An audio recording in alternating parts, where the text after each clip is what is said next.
Tripod ভেঙে যাওয়ার কারণে আবার করলাম নতুন অর্ডার। Good morning everyone. তো সকালবেলা ঘুম থেকে উঠেই দেখি গুম্বা এখানে ব্যোমকেশ সেজে ঘুরে বেড়াচ্ছে, আর আমাকে দেখেই তো বাইরে যাওয়ার জন্য একদম উঠে পড়েছে। বাট ওকে এখন আমি নিয়ে যাব না, কারণ এখন আমরা করবো আগে সবার আগে ব্রেকফাস্ট। তো ব্রেকফাস্টে আজকে ছিল হরলিক্স আর বিস্কিট, দেন মা একটু দিয়েছিল ফ্রুটসের সাথে কেলগস একটু দুধ দিয়ে। এটা খেলে না অনেকক্ষণ পেটটা বেশ ভরা থাকে। দুপুরে লাঞ্চ তো করেইছিলাম, বাট আমি লাঞ্চের ভিডিওটা নিতে স্কিপ করে ফেলেছি। তো তারপরেই বসে গেছি আমার সেই পার্সেলটা আনবক্সিং করতে। এই যে ট্রাইপডটা যেটা আমি অর্ডার করেছি, আর কালকে অর্ডার করেছিলাম, ওয়ান ডে ডেলিভারি ছিল।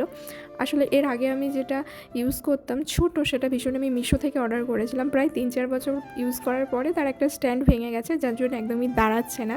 তো আমি ভেবেছিলাম যে একটা স্ট্যান্ড অর্ডার দেবো। তো তারপরে মাথায় এলো যে একটা লাইট আর স্ট্যান্ড একসাথে হলে বেশি বেটার হয়, তো সেই জন্য আমি এটা অর্ডার করেছি। তো রিজনেবল প্রাইসের মধ্যে এটা কাজ চালিয়ে নেওয়ার মতো একদম পারফেক্ট। তো চলে এসেছিলাম আমি গুম্বাকে একটু ইরিটেট করতে, আর তারপরে সন্ধ্যাবেলায় ভাজাভুজি খাওয়ার ইচ্ছা হচ্ছিল। আর ডিনারে আজকে তো ছিল চিলি চিকেন, আর তার সাথে রুটি, রাতের দিকে একটা ভিডিও শ্যুট, যার জন্য আমার মুখের এই অবস্থা। তো চলো আজকের ব্লগটা এখানেই শেষ করছি, দেখা হবে অন্য মিনি ব্লগে, বাই।